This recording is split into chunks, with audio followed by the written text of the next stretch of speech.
წინაშე პასუხისმგებლობა, ხო? ესე იგი პოლიტიკისთვის ჩვენ გვჭირდება პასუხისმგებელი ადამიანები. ეხლა მე ვახსნავ თქვათ იგივე პოლიტიკაში მონაწილეობის სირთულეები ადამიანების მიუხედავად იმისა იდეოლოგიური თვალსაზრისით შეიძლება ჰანა არენდი ჩემთან ახლოს არ იდგეს, ან მე არ ვიქნე ჰანა არენდთან ახლოს, პრინციპში ვიტყოდი რომ ვიტა აქტივა ჰანა არენდის ერთ-ერთი ნამუშევარი არაჩვეულებრივად ხსნის ამას. ხო, ჰანა არენდი ამბობს რომ თავიდანვე დაბადებიდანვე ადამიანს აქვს სამი ესე უხეშად ვიტყვი ფუნქცია, ერთ-ერთი პირველი ფუნქცია ეს მუშაობა, მეორე ფუნქცია არის ქმნა და მესამე ფუნქცია არის მოქმედება, ხო? ეხლა მუშაობა რაღაცა ისეთი მომენტია, როგორც არენდი ხსნის, ეს არის ჩვეულებრივი თანდაყოლილი უნარი შესაბამისად, რომ ადამიანი გადარჩეს. ანუ თქვათ რომ ადამიანმა ვაშლი მოწყვიტოს ხიდან და შეჭამოს, ეს იქნება მუშაობა იმუშაო, ხო? ქმნა არის ის, როდესაც ადამიანი უკვე დაფიქრდება და გაათვისნობიერებს იმას, რომ მისი ცხოვრება არის ძალიან ხანმოკლე და სურვილია შესაბამისად რაღაცა თავისი ცხოვრების შემდეგ დატოვოს და ეს არის უკვე ქმნა. ანუ ქმნა არის ის პროცესი, როდესაც მაგალითად მარტივი დასადებები რო იყოს, ვიტყოდი, როდესაც შემოქმედი ადამიანი, მაგალითად ხატვარი, რაიმე ნახატ შექმნის და იმას დატოვებს მისი, ვთქვათ, ამ კოგნიტიური ცხოვრებიდან წასვლის შემდეგ. უკვე მოქმედება არის, როდესაც შენ ფიქრობ, ესე იგი, რაღაცა შორს განჭვრეტის უნარი გაქვს და შესაბამისად განჭვრეტის უნარი გაქვს იმისა, თუ რა იქნება საზოგადოებისთვის გამოსადეგი და შესაბამისად არ ფიქრობ არა მხოლოდ შენზე, არამედ ფიქრობ საზოგადოებაზე, ანუ მოქმედება ჭირდება შენს გარდა სხვა ადამიანების და შესაბამისად შენი ფიქრი მიმართულია ამ საზოგადოებრივ ცხოვრებაზე, ანუ სხვა ადამიანების ცხოვრებაზე. ეხლა არენდი ძალიან კარგად ამბობს და ახდენს ამას იგივე სოკრატეს სახელმწიფოს საფუძველზე, პოლიტეას საფუძველზე, როდესაც ამბობს სოკრატესთან, იქ არის სოკრატეს მეთქი შემეშალა არისტოტელეს პოლიტეას საფუძველზე, როდესაც არისტოტელეს აუბრობს იმაზე, რომ და ეს ძალიან სასაზრდისად ცოტა იუმორის მომგვრელია, არისტოტელეს რა თქმა უნდა ეს იუმორის მომგვრელი არ იქნებოდა, მაგრამ თანამედროვეობაში ეს იუმორის მომგვრელია, რომ ადამიანები, რომლებსაც ყავთ მონები, რომლებიც და ამ მონებს ამუშავებენ თავიანთი ოჯახების გამოყვანით და თავიანთი კეთილდღეობის უსრულველსაყოფად, ანუ ეკონომიკური ცხოვრება მიმდინარეობს კერძოდ აი ამ ვიწრო სივრცეში, რომელსაც ოჯახი ქვია, შემდეგ როდესაც გამოდიან საჯარო სივრცეში, მაშინ უკვე იწყებენ აი ამ პროცესში ჩართვას, რომელსაც ქვია მოქმედება, ანუ გამჭრედა საზოგადოებრივი საჭიროებების და საზოგადოებრივი, ვთქვათ, აუცილებლობების, ხო? რა თქმა უნდა, არისტოტელეს დროს ეს იქნებოდა ძალიან მარტივი, იმიტომ რომ როგორც თქვი, ეს ეკონომიკური, ანუ ძალიან მარტივი მატერიალისტური პროცესები მიმდინარეობდა ოჯახში და ადამიანს, ვინც იყო ოჯახის უფროსი, ჰქონდა დრო რომ გამოსულიყო საზოგადოებრივ და შემდეგ ეფილოსოფოსა და ემშელა საზოგადოებრივ საზოგადოებრივ საჭიროებათა თემებზე. შემდეგ არენდი ამბობს აგრეთვე იღებს თქვათ შუა საუკუნეებს და სხვა საუკუნეებში ამბობს რომ ეს პროცესი შუა საუკუნეებში შეაჩერა უკვე რელიგიურმა დოგმებმა, რელიგიურმა თეოლოგიურმა დოგმებმა, რომლის საფუძველზე უკვე წარმმართველი ადამიანის მოქმედების გახდა შესაბამისად დაქვემდებარება რაღაც ერთგვარ ასკეტიზმზე, ანუ რამდენადაც ასკეტურად იცხოვრებდა ადამიანი, მით უფრო შესაბამისად დაფასებული იქნებოდა ის და აქედან გამომდინარე ადამიანებს ესეთ საზოგადოებრივ საკითხებზე ჭვრეტა უკვე ნაკლებად მოტივაცია ამის გაკეთებისა ნაკლები ჰქონდა. და ძალიან კარგად ამბობს ბოლოს უკვე მოდერნულ საზოგადოებაზე და ის უკავშირებს ამას თქვათ იგივე ეკონომიკურ პროცესებს, როდესაც უკვე ეკონომიკურმა პროცესებმა გადმოინაცვლეს კერძო ოჯახობიდან, ანუ ოჯახის სივრციდან გადმოინაცვლეს უკვე სახელმწიფო სივრცეში და ეკონომიკურმა პროცესებმა მოიცვა ყველაფერი. ანუ შესაბამისად ადამიანი არა შორსჭვრეტი გახდა დაკავებული, არამედ პროდუქტიულობის ზრდისა და ვთქვათ იგივეს მატერიალური ქონების დაგროვებით, რადგან ესე იგი ამ ეკონომიკური ქონების დაგროვება უკვე მარტო ოჯახის სივრცეში შეუძლებელი იყო და ამას უნდა გადმოინაცვლა თქვათ საზოგადოებრივ სივრცეში. აქედან გამომდინარე ადამიანმა დაკარგა ის მესამე ფუნქციის განხორციელების უნარი, რომელსაც ქვია ქმედება და რომელსაც ქვია საზოგადოებრივ საჭიროებათა საკითხებზე ფიქრის უნარი და დაეფრთხება რა გარკვეული თვალსაზრისით საბაზრო მოთხოვნებს, ხო? ანუ ეკონომიკურ მოთხოვნებს. Ну, მე მგონი ეს არის პრინციპი არენტისეული შეხედულება, რასაც მე ვიზიარებ, არენტი ამას არ წერდა რომ რაღაცა თქვა იგივე კაპიტალიზმის კრიტიკა განეხორციელებინა, რა თქმა უნდა, იმიტომ რომ შორს იყო აქედან, მაგრამ არენტი წერდა ამას იგივე ტოტალიტარიზმის რაღაცა ფორმის კრიტიკის მიზნით და ჩვენ ახლა თუ ავიღებთ თქვა ტოტალიტარიზმი, შეიძლება ერთი ავიღოთ თქვა არენტი რასაც აკრიტიკებდა, ეს იყო სახელმწიფო ტოტალიტარიზმი.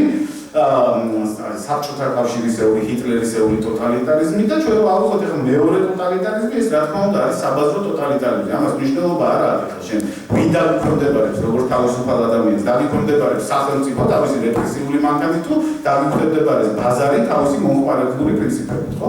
აქედან გამომდინარე ესეთი აქტიური პოლიტიკის განხორციელება, აი ესეთ საბაზრო ტოტალიტარულ საზოგადოებებში, რომელმაც პრინციპში მთელი მსოფლიო მოიცვა შეიძლება ითქვას, ძალიან რთულია. ეხლა მომხმარებელი საზოგადოების კრიტიკას გამომივიდა ირიბად გარკვეული თვალსაზრისით და მოდით ამასაც დავაკავშირებ პრინციპში პოლიტიკასთან. ეხლა მომხმარებელ საზოგადოებას განსაკუთრებით რა ახასიათებს? თუ ადრე მაგალითად ისევ დაუბრუნდები თქვა არისტოტელესეულ პერიოდს, როდესაც პოლიტიკა მართლაც იდეალური რაღაცა იყო, იდეალური მდგომარეობა იყო. პრინციპში არისტოტელესთან პოლიტიკა დაკავშირებულია უკვე სხვების კეთილდღეობაზე, ანუ საზოგადოების კეთილდღეობაზე ფიქრს. მომხმარებელ საზოგადოებაში და წარმატება იგივდებოდა მაშინ ისეთ ნაბიჯთან, რომელიც საზოგადოებრივ კეთილდღეობას გააუმჯობესებდა, ხო? მაგრამ ეხლა რომ გადავხედოთ თქვათ ის ესე არ ვიცი, ხო, ჩვენ რომ გადავხედოთ ეხლა თქვათ თანამედროვე საზოგადოებას, სადაც მომხმარებელ საზოგადოებას მე ვიტყოდი, მაშინ დავაკვირდებით ეს რაღაცას, რითი გაირჩევა, გამოირჩევა და რითი განსხვავდება ეს საზოგადოება, თქვათ იგივე ესეთი ჯანსაღი პოლიტიკური საზოგადოებისგან. ანუ თუ მაშინ ადამიანის სტატუსი, სოციალური სტატუსი, საზოგადოებრივი სტატუსი იგივდებოდა ადამიანის იმ წარმატებასთან, რომელიც დაკავშირებული იყო რაღაცა საზოგადოებრივი სიკეთეების შექმნასთან, დღესდღეობით მომხმარებელ საზოგადოებაში წარმატება და საზოგადოებრივი სტატუსი იგივდება მატერიალურ სიკეთეებთან, როგორიც არის მაგალითად, ვისაც კარგი მანქანა აქვს, ის არის კაი ტიპი, ვისაც კარგი საათი უკეთია, ის არის კაი ტიპი და შესაბამისად ესეთ საზოგადოებაში, რა თქმა უნდა, ისეთი ნაბიჯების გადადგმა, როგორიც არის თქვა ეგრევე, ესე საზოგადოებრივ სიკეთეებზე ორიენტირებული ნაკლებად პოპულარულია და ისეთი ნაბიჯების გადადგმა, როგორიც არის მაგალითად ინდივიდუალურ კეთილდღეობაზე ორიენტირებული კარგი საათის ყიდვა იქ ბავშვისთვის შეიძლება რაღაცა პამპერსის მოკლება, მაგრამ მაგარი მანქანის ყიდვა და ამის შემდეგ ეს უფრო პოპულარულია, რომ საზოგადოებაში შენ უფრო კაი ტიპი ჩამხარ ამ პროცესში, ხო? აქედან გამომდინარე ჩვენ გვაქვს ძალიან კომპლექსურ პრობლემასთან საქმე. მე მინდა კიდევ უკვე თანამედროვე პოლიტიკაზე ვილაპარაკო, მოდით მოწყვეთ პირდაპირ დემოკრატიულ პოლიტიკას და ვისაუბროთ პარტიულ დემოკრატიაზე. პარტიულ დემოკრატიაში რა არის? ნუ ჩვენ შუმპეტერს არაჩვეულებრივად აღწერილი ეს პროცესი, როდესაც ამბობს თუ რატომ გახდა აუცილებელი, თქვათ, რატომ ჩაანაცვლა პირდაპირ დემოკრატია წარმომადგენლობითმა დემოკრატიამ, ხო? წარმომადგენლობითმა დემოკრატიამ, იმიტომ რომ ერთი ელემენტარული სახელმწიფო სივრცისგან, ანუ იგივე გეოგრაფიული სიდიდისგან გამომდინარე და შესაბამისად პოლიტიკის კომპლექსურობისგან გამომდინარე, რადგან პოლიტიკა უკვე ძალიან კომპლექსური გახდა შინაარსობრივი თვალსაზრისით, ჩვენ აღარ გვაქვს როდესაც მხოლოდ ისეთ მარტივ რაღაცეებთან შეხება, როგორც არისტოტელეს დროს ჰქონდა, მაგალითად ომი თუ მშვიდობა თუ შესაბამისად სხვა შედარებით უფრო მარტივი რაღაცები, არამედ ჩვენ გვაქვს საქმე საგადასახადო პოლიტიკასთან, ჩვენ გვაქვს საქმე განათლების პოლიტიკასთან, სოციალურ პოლიტიკასთან და ასე შემდეგ და ასე შემდეგ, რომლისთვისაც, ანუ რომლის შესწავლისთვისაც რიგით მოქალაქე შეიძლება თქვათ, იგივე დრო არჩევოდეს და ამიტომ რიგითმა მოქალაქეა ეს ბუნებრივი პროცესია, გადასცეს ეს უფლებამოსილებები, თქვათ, მათ წარმომადგენლებს, რომლებიც შემდეგ ერთიანდებიან პარტიებში და აირჩევიან პარლამენტებში, ხო? ნუ ეს მარტივად რო თქვა, აქედან გამომდინარე ჩვენ მოვხვდით უფრო თანამედროვე პოლიტიკა, არის უფრო პარტიული პოლიტიკა, ვიდრე ის პირდაპირი პოლიტიკის განხორციელება, რომელზეც მაგალითად ლელამ ისაუბრა. ეხლა მოდით უკვე კონკრეტულად საქართველოზე ვისაუბროთ და შესაბამისად რამ შეაფერხა პოლიტიკაში ესეთი ჯანსაღი ჩართულობა და იგივე პარტიულ პოლიტიკაში მონაწილეობა მოქალაქეობისა. მოდით ისევ რაღაც ესე თეორიულ რაკურსს გავაკეთებ. ზოგადად როდესაც პარტიები იქნება გარკვეული თვალსაზრისით ეგრეთ წოდებული კლივიჯების ირგვლივ. რა არის კლივიჯები? ესე არის საზოგადოებრივი კონფლიქტები. ანუ საზოგადოებრივი კონფლიქტები, რომელზეც საზოგადოებაში არსებობს გარკვეული ასთა სხვადასხვაობა. ხო, ეს არის მაგალითად ეს კლასიკური დაყოფა კლივიჯებისა. მოგცეს ძალიან საინტერესო მეცნიერებმა, როკანმა და ლიფსეტმა, ეს იყო როკანი და ლიფსეტი, აი ესეთ ველურ პოსტმოდერნს ვერ მოესწრნენ, ამიტომ ცოტა მოდერნულ პრობლემებზე გაამახვილეს ყურადღება და ეს იყო მაგალითად იგივე ცენტრსა და პერიფერიას შორის კონფლიქტი, ხო? უმცირესობებს და უმრავლესობას შორის ჩვენ მარტივად რო ვთქვათ, უფრო გეოგრაფიულ წრეში და უფრო კულტუროლოგიურ წრეში ვიდრე ვთქვათ იგივე თანამედროვე სექსუალური უმცირესობები და ასე შემდეგ. მეორე პრობლემა რაც იყო, მართლა ეს კლასიკური დაპირისპირება, რომლის საფუძველზე ვთქვათ, უკვე მე-20 საუკუნეში და 19 საუკუნეში იქნებოდნენ პარტიები, ეს იყო შრომასა და კაპიტალს შორის დაპირისპირება, ხო? ანუ ეკონომიკურ საკითხებზე დაპირისპირება. მესამე რაც ძალიან მნიშვნელოვანი, ეს არის ტრადიციონალისტები და მოდერნისტები, რომელიც შეიძლება ჩვენ გარკვეული თვალსაზრისით აგრევე მოვაქციოთ.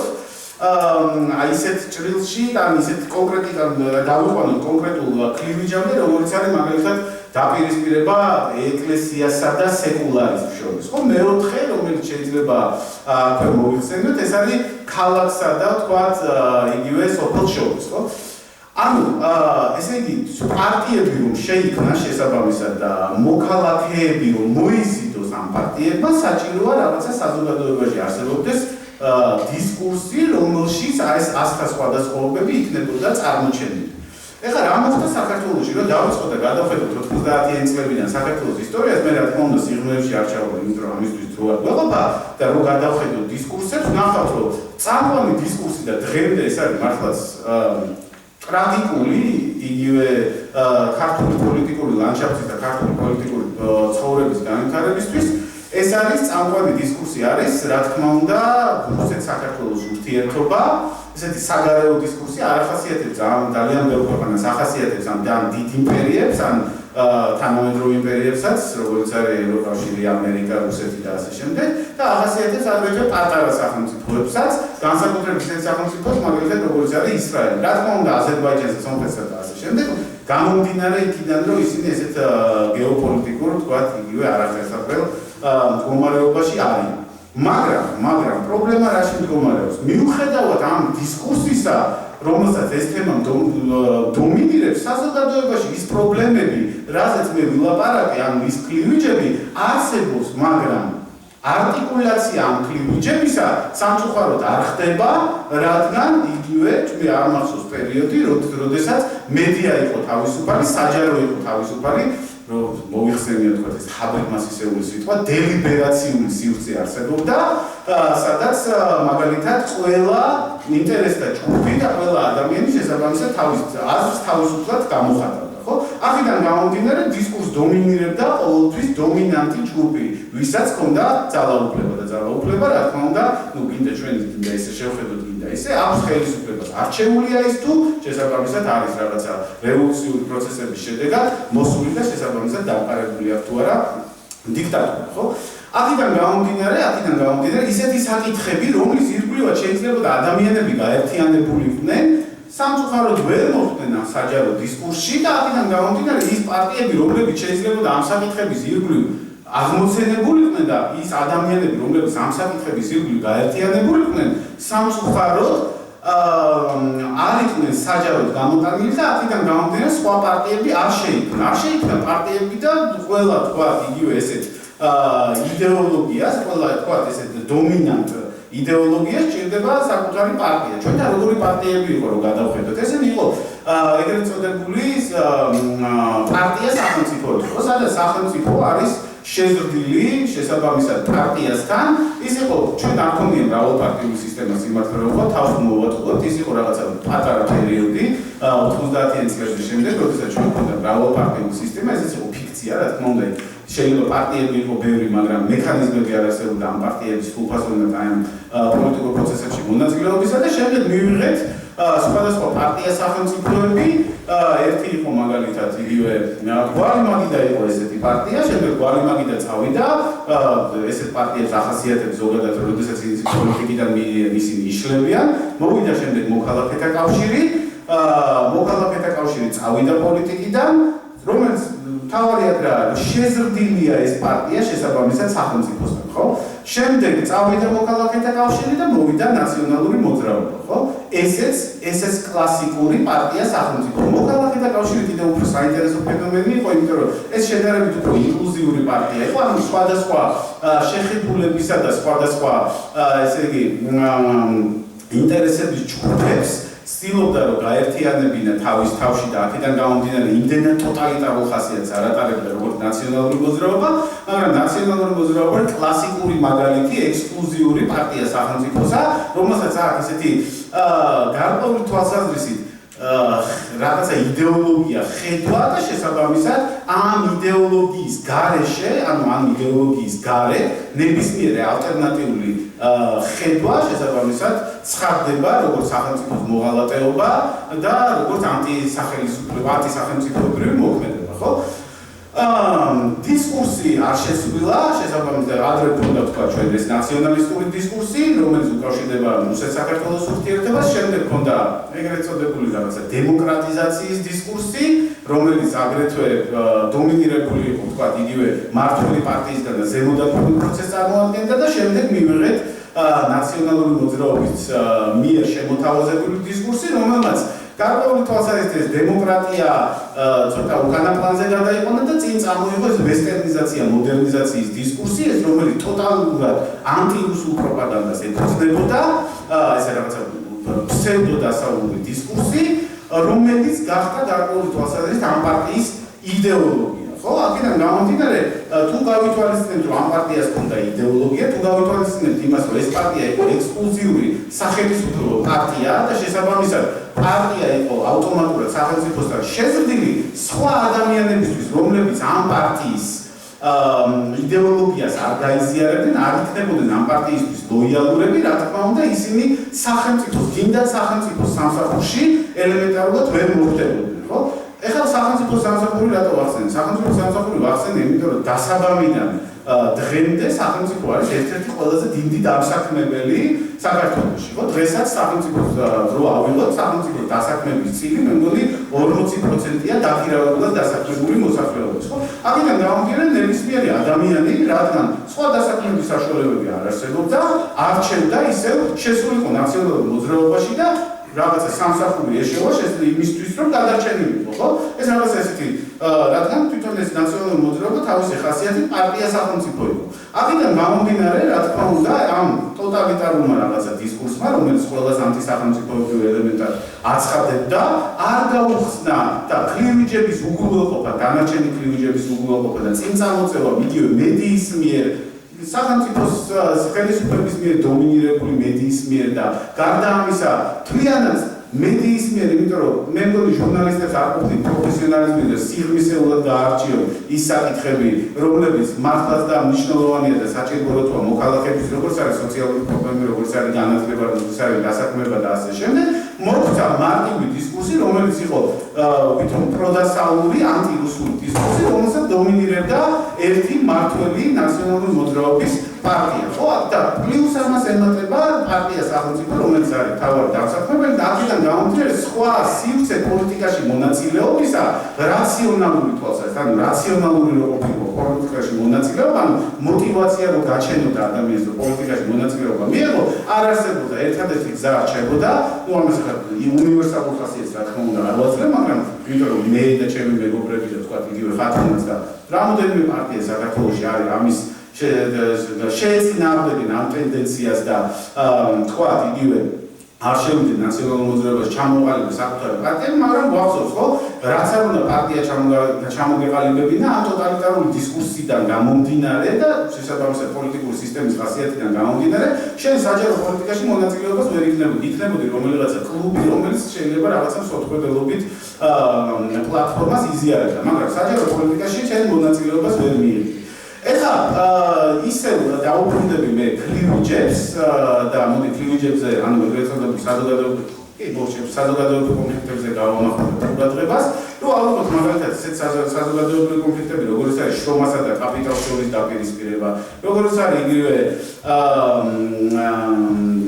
ანუ ისეთი საზოგადოებრივი კონფლიქტები, რომლის საფუძველზე შეიძლება სოციალობითი და იდეოლოგიური პარტიები წარმოიქმნან, რომელიც არის ჯანსაღი დემოკრატიის საყრდენი, შესაბამისად სანამ დისკურსი არ შეიცვლება, აი ეს წამყვანი დისკურსი, რომ რუსეთი თუ ამერიკა, რუსეთი თუ ევროპა და ასე შემდეგ, სანამ საზოგადოებრივ დისკურსში არ დადგება საკითხი და წამყვანი დისკურსი ან დისკურსული თემა არ იქნება იგივე დასაქმება, იგივე ეკონომიკა, იგივე სოციალური მდგომარეობა, იგივე განათლება, სოფლის მეურნეობა და ასე შემდეგ, ჩვენ ჯანსაღ პარტიულ ცხოვრებას არ მოკლებული ვიქნებით, რადგან ადამიანებს ელემენტარულად არ ექნებათ მოტივაცია მიიღონ მათთვის არასაინტერესო გარკვეული თვალსაზრისით და ხელოვნურად შექმნილი თემების დაცვაში და ამ თემების შესაბამისად ამ თემების ირგვლივ შექმნილ რაღაცა მოქალაქეობრივ გაერთიანებაში მონაწილეობის აქედან გამომდინარე მე მგონი როგორც მედიას ისე ზოგადად პოლიტიკურ სისტემას, პოლიტიკურ სისტემა რა თქმა უნდა მედიაზე არ არის დამოკიდებული, მაგრამ მედიას მიენიჭება მომავალში მართლა წამყვანი როლი, რომ ის საჭიროებო საკითხები წინ წამოწიოს, რომლებიც არის მოქალაქეებისთვის ძალიან საინტერესო და შესაბამისად გაუჩინოს მოქალაქეებს ზუსტად იბრძოლონ ამ მართლა საჭიროებო საკითხების გადასაწყვეტად, რომ შესაბამისად პოლიტიკაში მართლა ჩინაარსობრივად მივიდნენ ადამიანები და არა იმისთვის, რომ მათ რაღაცა მართლ პარტიაში იპოვოს სამუშაო ადგილი. მადლობა.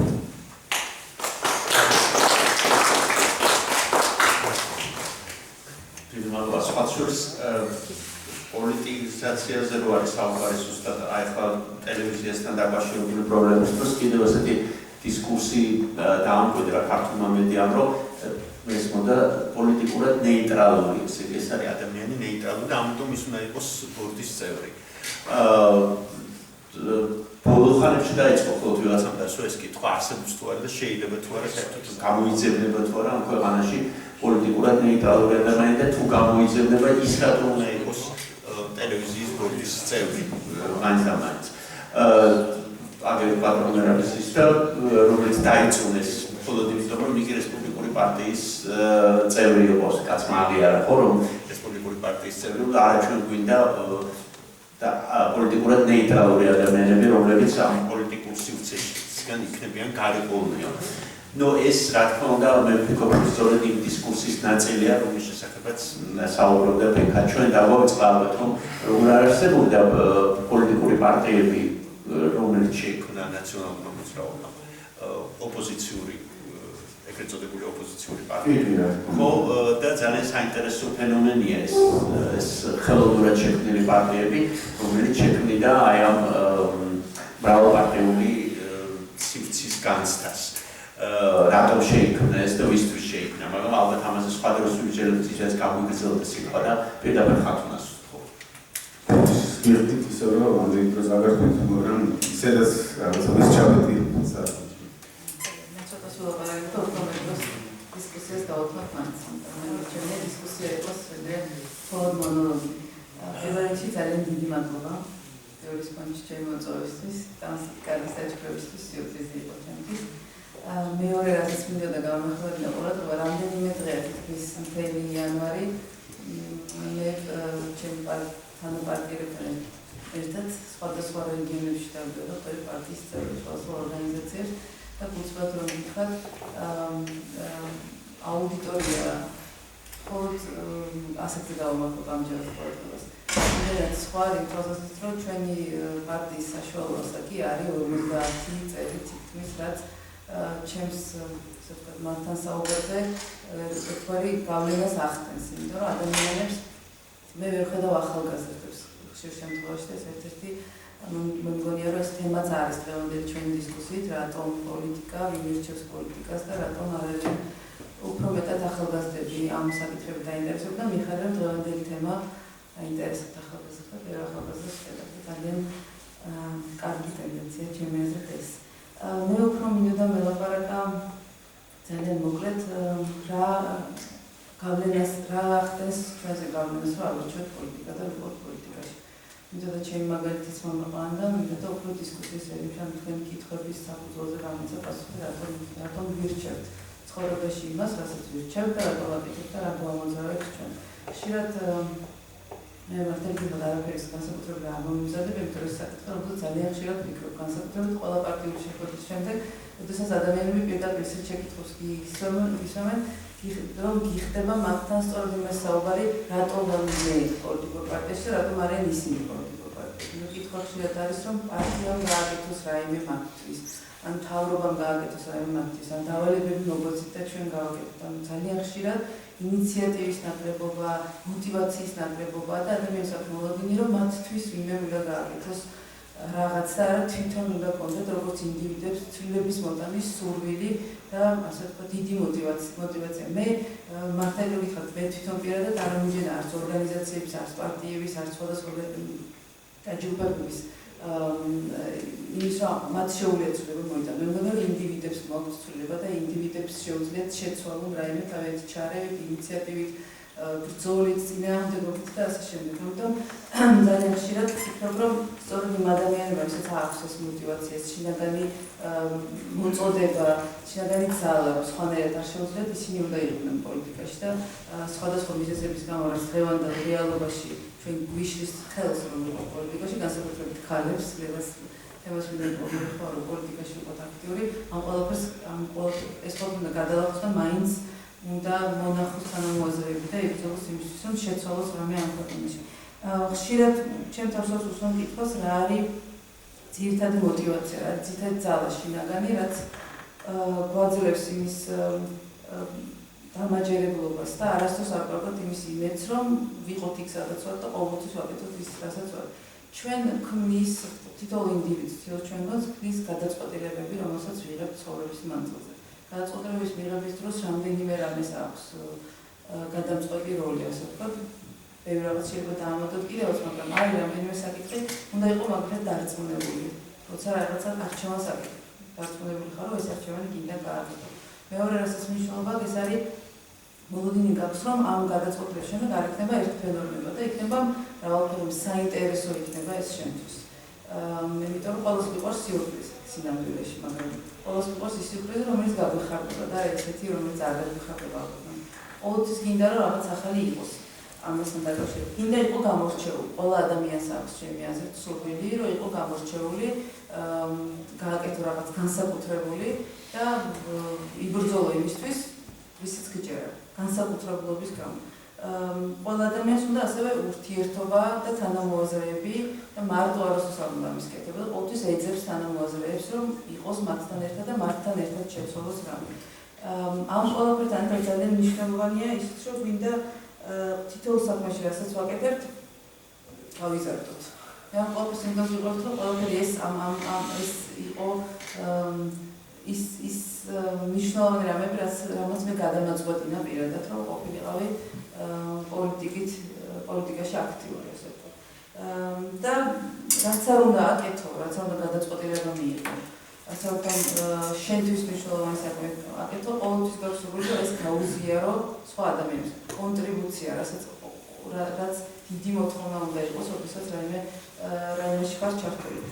დღევანდელ მე ისტორია მინდა მოგიყვეთ, რაც მე მგონი რაღაცას გეტყვით, რატომ ჯერა რომ უნდა ვიყოთ აქტიურები იქ, სადაც ჯერა რომ შეგვიძლია რაღაც შევცვალოთ.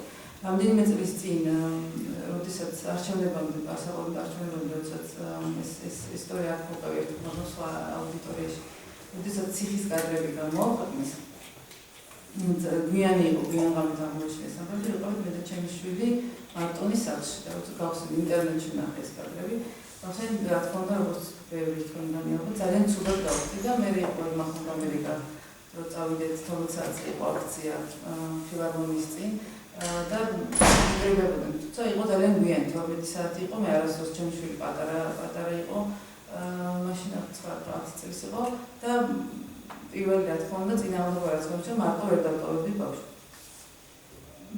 ძალიან ცუდად ვიყავი, ვიტირე, ყველაფერი გავაკეთე, რომ ჩემს თავი დამეწოდება რომ არ წავსულიყავ, იმიტომ რომ ბავშვი დატოვე, მხოლოდ ამის გამო. ბოლოს მიხდო რომ შეუძლებელი იყო და საუბარი როგორც კი იწვა, მივედი ბავშვს ვთქვი რომ მე უნდა წავიდე. ძალიან საშინელება ხდება, ხალხს არ წამებინთ, ძალიან უფრო ინტერნეტი არ გახსნა, არც ტელევიზორი არ ჩართო. მე წავალ, შევარდები ჩემს მეგობრებს, დავაპროტესტებ და დავუკვირდები შენ მანამდე დაიძინეთ. სახეც ვარ მონტელობით, იმიტომ რომ არასდროს არ გასულა ესე გვიან მარკო აგენტურები შესწავლა. უკაცრავად შემომხედა და მითხრა იაო შენი მეგობარი არ შეიძლება შენთან წამოვიდესო? შენი მეგობარი არის ნაციონალური მოძრაობის სერიოზული მხარდამჭერი. არა ია წამოვიდა, ია სხვა მხარეს გასწავლსაკითხი, რაც ძალიან რთული ასაცნელი იყო ჩემთვის. და მე მითხრა რომ ეხლა რო წახვალ და გააპროტესტებთ, აღარ აწამებინო ადამიანებსო? აღარ